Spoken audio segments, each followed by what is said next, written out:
গুম খুন ও তদন্ত কমিশনের রিপোর্টে গুম তদন্তের চাঞ্চল্যকর তথ্য পাওয়া গেছে। গোপন বন্দিশালার সন্ধান, সাধারণ বন্দীদের সঙ্গেও রাখা হতো ভুক্তভোগীদের।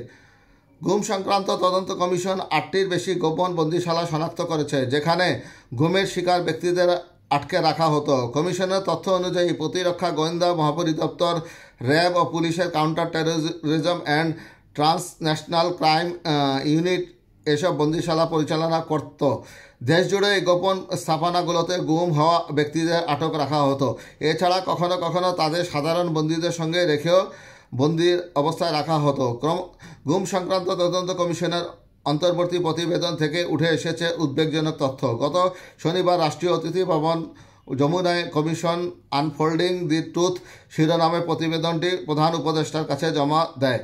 প্রতিবেদনে জানানো হয়, গুমের ঘটনায় কমিশনে এ পর্যন্ত 1676টি অভিযোগ জমা পড়েছে। এর মধ্যে 758টি অভিযোগের যাচাই বাছাই প্রক্রিয়া সম্পন্ন হয়েছে। প্রতিবেদনে গুমের শিকার ব্যক্তিদের দীর্ঘদিন সবার নজরের বাইরে কিভাবে বন্দী করে রাখা হতো তার বিবরণ উঠে এসেছে। এতে বলা হয়েছে, এসব ব্যক্তিকে বিভিন্ন সময়সীমায় আটক রাখা হতো। কেউ 48 থেকে 60 ঘন্টা, কেউ কয়েক সপ্তাহ বা মাস, আবার কেউ 8 বছর পর্যন্ত বন্দী ছিলেন।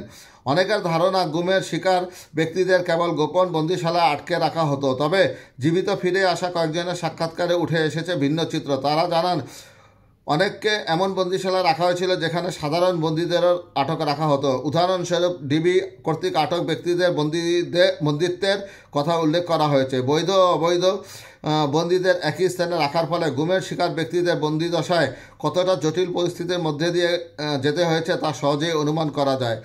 একই চত্বরের ভিতর বন্দীদের অবৈধ কক্ষ থেকে বৈধ বন্দীদের কক্ষে সরিয়ে দেওয়ার চিত্র তুলে ধরা হয়েছে প্রতিবেদনে। গুম কমিশন বলছে, খুব সম্ভবত গুমের শিকার ব্যক্তিদের বৈধ বন্দীদের সঙ্গে রাখার মাধ্যমে তাদের অবৈধভাবে আটক রাখার বিষয়টি ধামাচাপা দেওয়ার চেষ্টা করা হতো।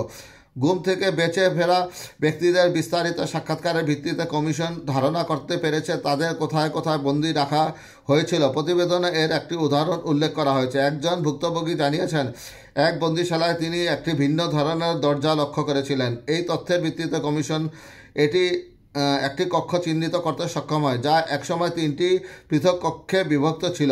তবে পরিদর্শনের আগেই এই পার্টিশনগুলো ভেঙে ফেলা হয়। ভুক্তভোগীর সাক্ষ্য যাচাইয়ের জন্য সংশ্লিষ্ট স্থান থেকে আরও একটি প্রমাণ সংগ্রহ করে তালিকাভুক্ত করা হয়েছে। কমিশনের কর্মকর্তারা বন্দীদের জিজ্ঞাসাবাদ কক্ষ, আটক রাখার স্থান এবং ব্যবহৃত যন্ত্রপাতি সরেজমিনে পরিদর্শন করেছেন।